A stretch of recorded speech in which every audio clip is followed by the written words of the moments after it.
Online TV. Ardhi kwa ujumla katika halmashauri zote 5 za mkoa wa Dar es Salaam unasimamiwa na mpango kabambe wa mwaka 2016 hadi 2036. Mpango huu shirikishi ulitayarishwa na wizara kwa kushirikiana na halmashauri zote na umejengwa katika dira ya kuwa na jiji endelevu lenye ushindani kiuchumi, linalotumia rasilimali zake kiufanisi na kuhifadhi mazingira. Mpango pia unatoa majibu ya changamoto zinazokabili jiji la Dar es Salaam: msongamano wa magari, ujenzi holela, uhaba wa huduma za jamii na miundombinu, pamoja na kukuza mazingira ya biashara na uwekezaji. Sambamba na mpango huo wa jumla, halmashauri za mkoa wa Dar es Salaam pia zina jumla ya mpango 8 ya uendelezaji upya wa maeneo mbalimbali ya jiji iliyoandaliwa katika vipindi tofauti ikiwemo ule wa Oyster Bay Masaki. Mpango hii kwa asilimia kubwa imepitwa na wakati, hivyo kuhitaji kufanyiwa marejeo ili kuendana na hali halisi na kasi ya ukuaji wa jiji la Dar es Salaam. Eneo la Oyster Bay Masaki ni moja ya maeneo ya kimkakati katika jiji letu la Dar es Salaam, lakini ni eneo vile vile lenye historia kubwa na ndefu na mchango mkubwa katika ustawi wa taifa. Ni eneo lenye hadhi ya kipekee, lenye makazi ya viongozi wa serikali, mabalozi pamoja na mashirika ya kimataifa. Uwepo wa mandhari yake ya kuvutia ya fukwe, huduma bora ya jamii na miundombinu imara vimeendelea kufanya Oyster Bay Masaki kuwa kivutio cha wawekezaji wa ndani na nje. Hali hii inatoa umuhimu wa pekee katika kusimamia uendelezaji wa eneo hili ili kuhakikisha maendeleo hayo yanafanyika katika hali endelevu kwa kufuata misingi ya mpangilio imara wa ardhi, uhifadhi wa mazingira na matumizi yenye tija kwa vizazi vya sasa na vijavyo. Na katika maeneo machache ambayo yana maelekezo mahususi ya Baraza la Mawaziri ni eneo la Oyster Bay Masaki. Ilipitishwa kwamba katika eneo letu hili ni kuhakikisha kwamba tunaendelea kulilinda na kulitunza, kwa sababu kama nilivyoshasema hapo, ndio eneo ambalo viongozi wa serikali, mabalozi, mashirika ya kimataifa wanaishi katika eneo hili. Kwa hiyo ndio maana mpango ule uliwekwa wa ground +5 na maximum ni ground +6, ambao naamini leo mnakaa kujadiliana kuona ni namna gani tunaweza tukaboresha kutoka hapo na kwenda mbele. Lakini katika majadiliano hayo ningetamani niendelee kuwepo, lakini kwa sababu ya majukumu mengine nimekuja kufanya kazi ya kufungua tu. Ningeomba wote wadau mliokuwemo humu ndani, watumishi wa serikali, tuangalie leo hii kwa square mita hizi tulizonazo katika peninsula hii ya Oyster Bay Masaki. Tukisema yote turuhusu sasa kwenda ground +20, ground +15, tutabaki wapi na a proper residential area katika jiji letu la Dar es Salaam? Kwa sababu hivi sasa tunapokwenda tayari tunatoka kwenye mpango ambao tulikuwa nao, ule ambao nimeutaja wa 2016-2036 wa kwenda na high rises kila kona. Si mbaya, ni maendeleo, lakini katika maendeleo hayo ni lazima pia tuweze kufocus kuona vizazi vijavyo. Je, proper residential area itakuwa wapi? Tutaenda Kibaha? Tutaenda Mlandizi? Ama tutakwenda wapi? Leo hii kwa jiji la Dar es Salaam mmeona Mbweni inasifika sana. Sema Mbweni ni kwa sababu ndio imekuwa alternative ya Oyster Bay Masaki. Ni kwa sababu ya kupangiliwa vizuri, kuweza kujengwa vizuri na kadhalika na kadhalika. Lakini tunapoelekea huko mbele, hata value tunaoizungumzia Masaki leo, tukiacha pawe saturated na high rises, leo hii real estate developers, kile ambacho mnakiona ni lucrative katika eneo hili na lenyewe kitaanza kushuka, kwa sababu kutakuwa kuna supply kubwa kuliko demand yenyewe ambayo ipo sokoni. Kwa ni lazima tunapojadiliana na lenyewe tuangalie hilo. Lakini vile vile tuangalie tunapobadili kila residential plot tunawapeleka wapi diplomatic corps yetu kwa jiji la Dar es Salaam. Kwa hiyo ningeomba sana katika mjadala wenu muweze kuliangalia hili la kuhakikisha tunaendelea kuilinda Oyster Bay Masaki, kwa sababu bila ya kufanya hivi, leo hii mimi kuna mengine nayaona binafsi, hata majirani zetu huko, unaona kwamba mwisho mpango uliopitishwa na baraza la mawaziri la Oyster Bay Masaki ni ground plus 5, lakini kuna watu wanajenga ground plus 9, kuna watu wanajenga ground plus 8, wanaendana na kinyume na mpango uliopo. Sasa tukisema tuanze kufuatiliana mmoja mmoja, baadaye watakuja watasema serikali inatuonea, lakini mpango upo. Na wengine mnapelekea hata michoro mnapitisha ya ground plus 6, lakini mnapoenda site mnaongeza 2. Sasa katika mjadala lazima hili na lenyewe tuliangalie ya kwamba yes, investment sawa, lakini are we adhering to the plan iliyopo, ama leo tutakaa hapa tupitie, tuweke mpango mkakati, tuanze process ya kuubadili ule tuliokuwa nao. Je, kesho tukisema mwisho ni 10 mfano, nini kitamzuia mtu kuja kujenga 15? Nini kitamzuia mtu kujenga 20? Kwa sababu hii yenyewe ground plus 5 hatuifati. Kwa hiyo ninaomba sana katika mjadala huu, Mheshimiwa Mkuu wa Wilaya, basi haya yote tuweze kuyaangalia, kwamba ule tulionao, Mariana hapo ukiweza uwapitishe kwenye ule mpango tulionao, labda kuna wengine hawaufahamu kwenye mpango tulionao, na sasa tunapoanza kujadili huu mpango mpya, basi tuweze kuyaangalia haya yote. Yes, nikiri ya kwamba tunafahamu serikali imehamia Dodoma, kwa hiyo hata mahitaji nayo yanakuwa yamebadilika. Demand ya foreign investment imekuwa kubwa, lakini je, nyinyi ndio wadau hapa, hatuwezi kutafuta eneo jingine ndani ya halmashauri ya manispaa ya Kinondoni tukasema hebu tuchukue ile Mbweni tu extend? Kwa sababu hata ukiangalia property value ya maeneo yale na yenyewe imefanyaje, imekuwa. Hatuwezi kutengeneza mji mpya, lazima tubanane Oyster Bay Masaki,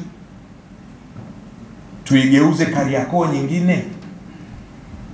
Ni kama posta ilivyobadilika leo, strip ya Morocco ile kwenda Bamaga, tayari unaona watu wengi wanakwenda kwa ajili ya kujenga maofisi, magorofa, panapendeza. Sasa tutaondoa authenticity ya Dar es Salaam, tutaondoa our heritage ambayo tuliipokea wakati tunapata uhuru wetu,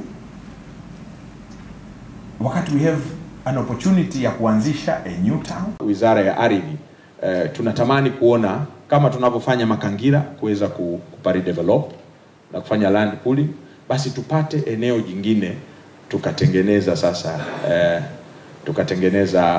real estate market kubwa ambayo na maeneo ya makazi vile vile. Tunapoendelea na mchakato huu wa utekelezaji, nipende kusisitiza mambo yafuatayo ambayo mengine tayari nilikuwa nimeshaanza kuyazungumza hapa. Kila mdau ahusishwe kikamilifu katika kutoa maoni yake kwa uwazi, uhuru na kwa kuzingatia maslahi mapana ya jamii. Mpango mpya uzingatie mazingira ya sasa ya kijamii, ya kiuchumi, ikiwemo mabadiliko yaliyotokana na kuhamia kwa makao makuu Dodoma kama ambavyo nimezungumza hapo awali.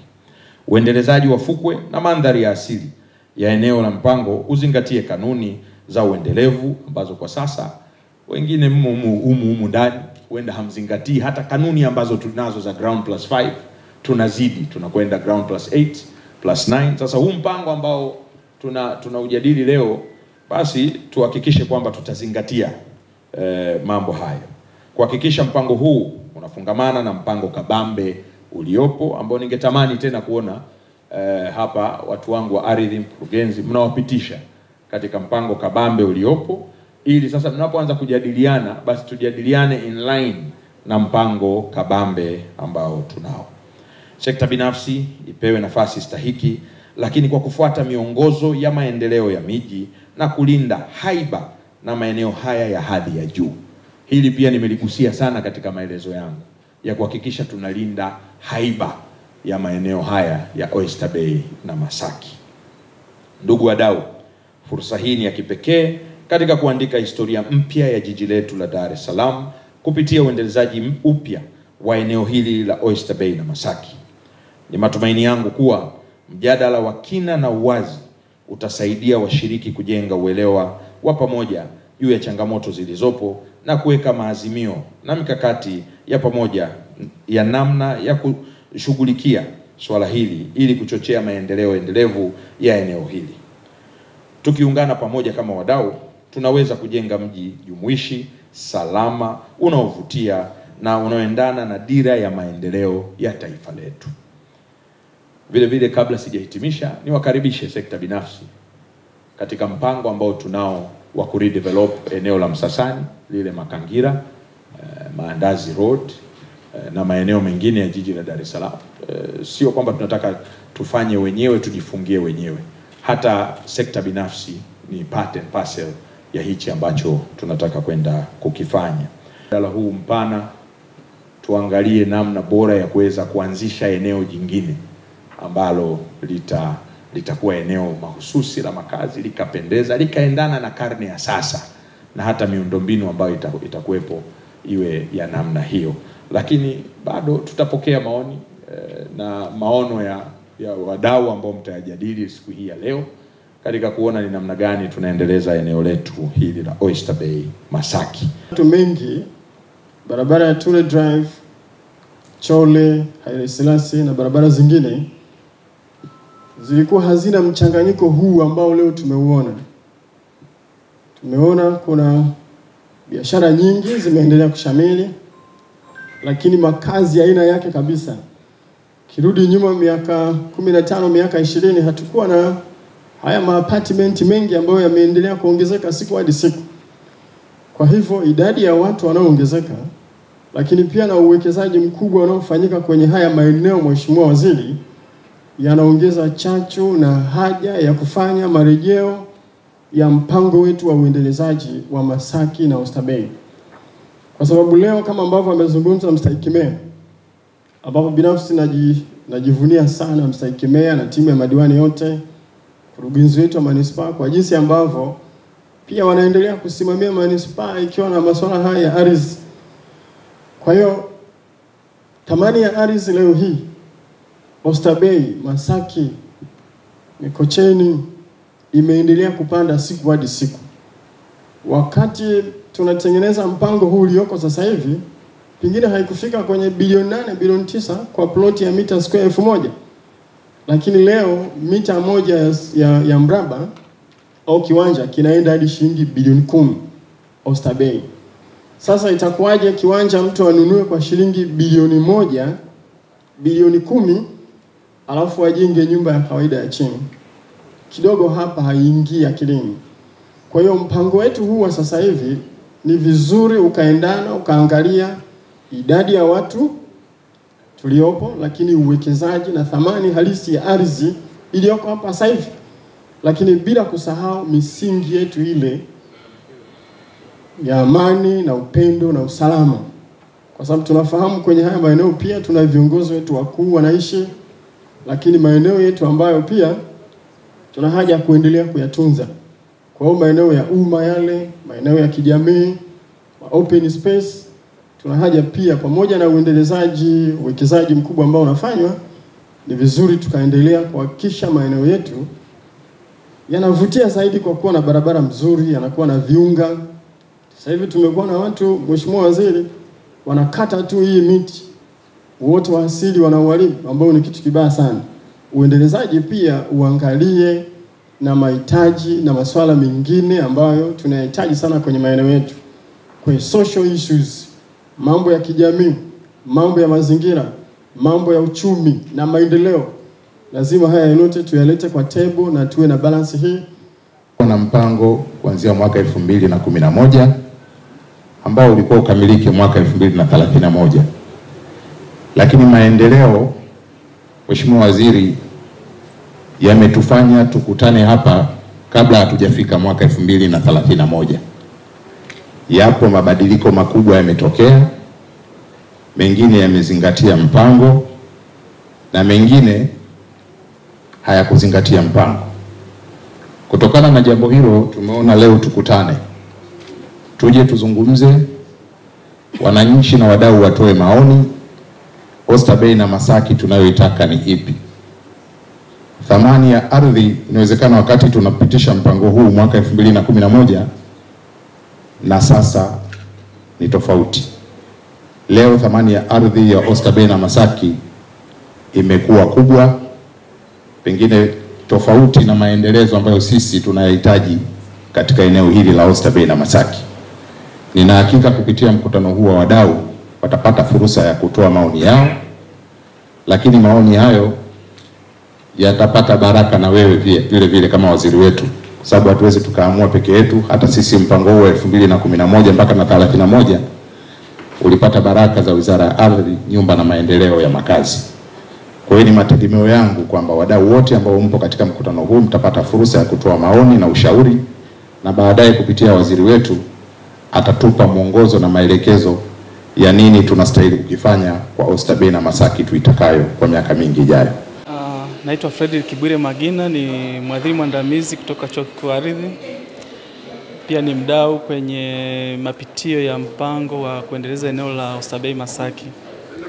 Baadhi ya maeneo ambayo yameendelezwa nje ya utaratibu uliowekwa kwenye mpango, na hii inatokana na nguvu ya soko inavyohitaji kulingana na kile ambacho kimeelekezwa kwenye mpango.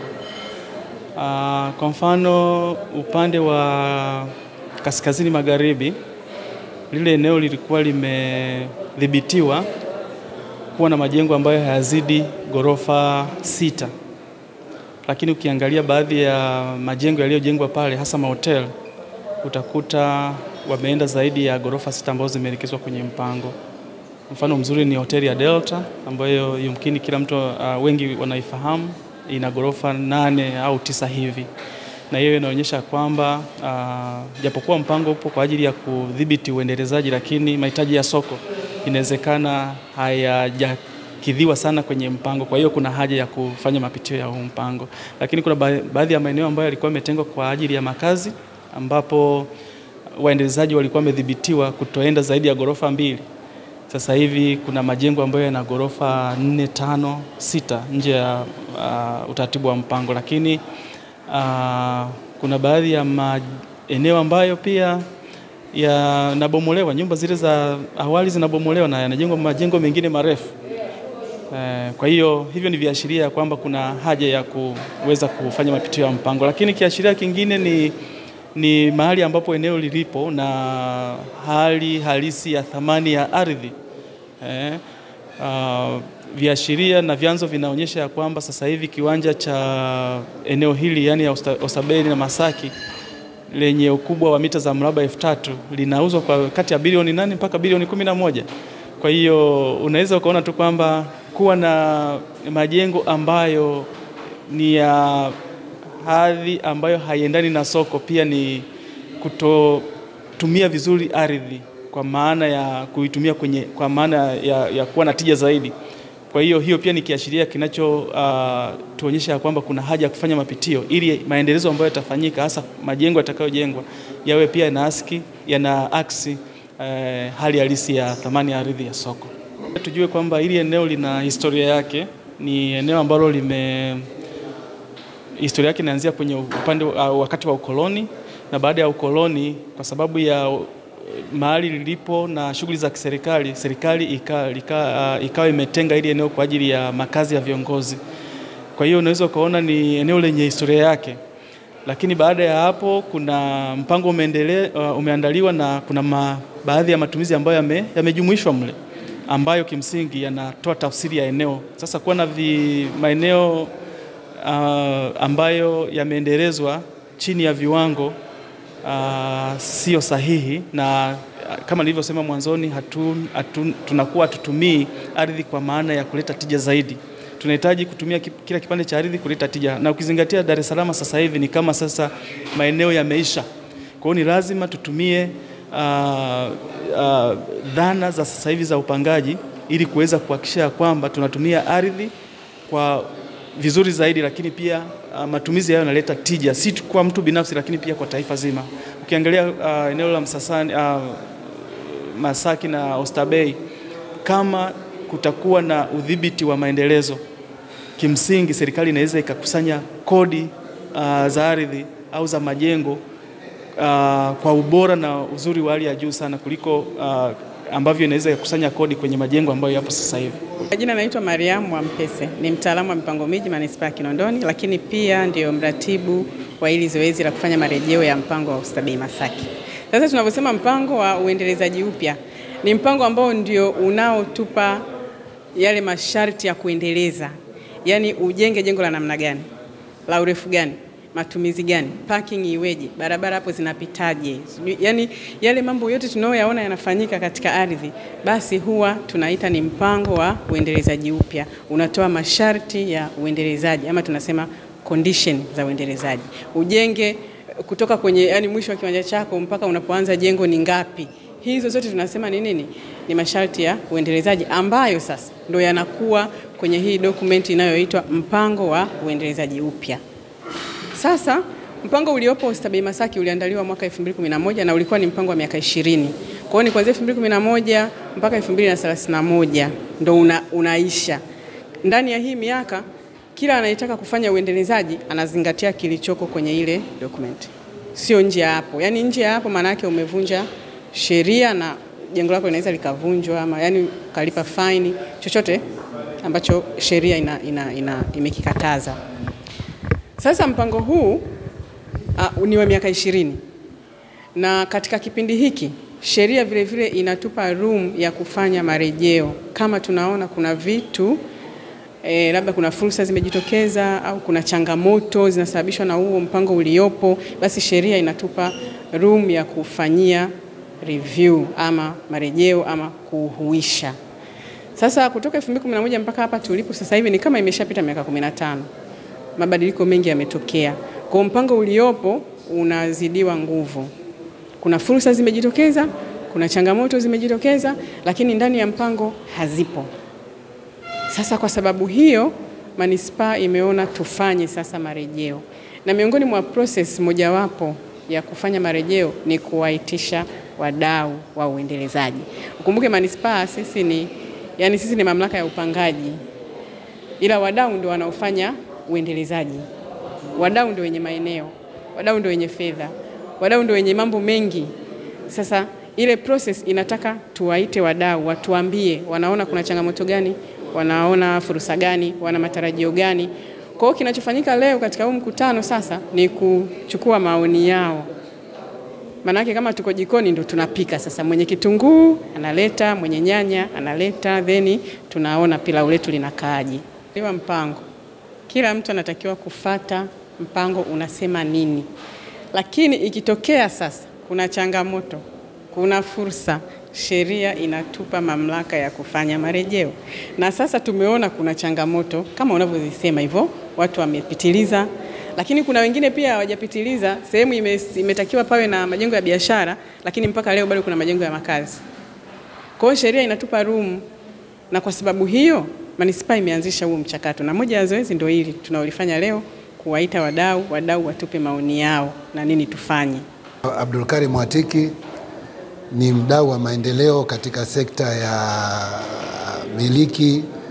Natokea kampuni ya Afro Oil Investment Limited ambayo inajishughulisha na real estate, yani ujenzi wa majumba, lakini pia tunashughulika na ujenzi wa huduma za mafuta kama vile petrol station na supermarket na huduma kama hizo, ambazo kuwepo kwetu hapa tumealikwa kama wadau wa maendeleo katika manispaa ya Kinondoni ambayo pia tuna miradi.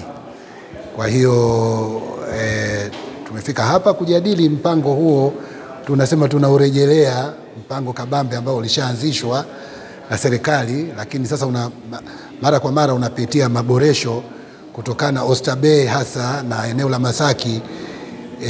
Ule mpango ulivyokuwa umepangwa na mahitaji na matarajio, lakini pamoja na maendelezo yaliyofanyika, basi inaonekana kwamba kuna baadhi ya maeneo yamekwenda kasi zaidi kuliko vile ambavyo ilivyokuwa imepangwa, kwa sababu mpango unaishia mwaka 2031. Lakini hapa katikati tunakutana kujadili namna gani kuona kwamba mahitaji yako vipi. Kwa mfano Oysterbay sasa hivi mahitaji yake mwanzo ilikuwa imepangwa eneo la ufukwe ghorofa 1 mpaka ghorofa 2. Nyuma ya ufukwe ghorofa 4, zisidi ghorofa 6. Lakini sasa hivi inaonekana magorofa yamekuwa makubwa na baadhi ya huduma zinaonekana zinahitajika zaidi. Lakini je, huduma hizi haziwezi zikaondosha ule unasema uoto wa asili au ile hali ya Oysterbay na Masaki ambayo inajulikana kwa utulivu wake, kwa watu kuja kutembea uzunguni huku. Sasa kukiachwa kunaweza kukawa sio uzunguni tena, kukawa kama vile Mikocheni au Sinza. Lakini pia kuna mahitaji ya watu ya makazi. Lakini pia kuna mahitaji mengine kama makazi yakizidi, basi petrol station yatahitajika, magesi yatahitajika. Sio tena mambo ya mkaa, kwa sababu tunafuata Mama Rais Samia anatuambia tutumie gesi kuokoa mazingira. Kwa hiyo tumekutana hapa kujaribu kupanga na kuona kama tutaongeza labda kwamba maeneo fulani viongezwe vituo vya mafuta, maeneo fulani magorofa yaongezwe, wakazi kama walikuwa eneo wanakaa wakazi 3000 basi watakaa wakazi 8000 na vitu kama hivyo. Lakini huduma muhimu kama maktaba, watu wanataka kusoma pia, huduma muhimu kama vituo vya afya, kliniki hizi, watu wakipata kitokezea dharura, vituo vya zimamoto, maana yake vyote vitahitajika. Kwa hiyo na maeneo yaliyokuwa wazi, parks, maeneo ya watu kupumzika, kupata ule uoto wa asili, kuweza kupata, wanaita magari yanapotembea yanatoa hewa ukaa.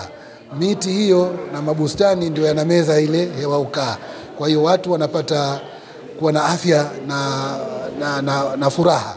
Kwa hiyo ndio maana tupo hapa tukiajadili hayo. Tunao viongozi wetu, waziri amekuja, ametoa nasaha zake, amesema hata kama tukifanya mabadiliko lakini tuzingatie utamaduni wa eneo lenyewe na mila na desturi za eneo letu, lakini pia kuangalia kama kunaweza tukatengeneza Oysterbay nyingine, lakini pia kuona kwamba tunaweza tukahakikisha kwamba hali iliyokuwepo inabaki na kunakuwa na nafasi pia ya kuleta hayo maendeleo na mabadiliko. Wetu waziri amekuja, ametoa nasaha zake, amesema hata kama tukifanya mabadiliko lakini tuzingatie utamaduni wa eneo lenyewe na mila na desturi za eneo letu, lakini pia kuangalia kama kunaweza tukatengeneza Oysterbay nyingine, lakini pia kuona kwamba tunaweza tukahakikisha kwamba hali iliyokuwepo inabaki na kunakuwa na nafasi pia ya kuleta hayo maendeleo na mabadiliko. Management ni namna ya kuendana na mahitaji lakini vile vile kuendana na eneo lilokuwa nalo. Ardhi uliokuwa nayo haiongezeki, watu tunaongezeka, mahitaji yanaongezeka. Kwa hiyo hapo lazima kuwe na barriers, kuwe na vikomo, kuwe na kanuni zitakazosema wewe fanya hiki, huyu usifanye hiki. Imesemwa eneo la mbele zisijengwe gorofa zaidi ya 2 au 3, lakini naona zimejengwa mpaka 6 zipo. Na mahitaji yanalazimisha, labda kanuni pia zinakuwa wakati mwingine hazivunjwi, lakini labda zinapindishwa. Maana kwa sheria haivunjwi, hamna mtu anaweza kuvunja sheria, lakini wakati mwingine binadamu anapindisha sheria kutokana na kuzitengezea kanuni na vitu kama hivyo.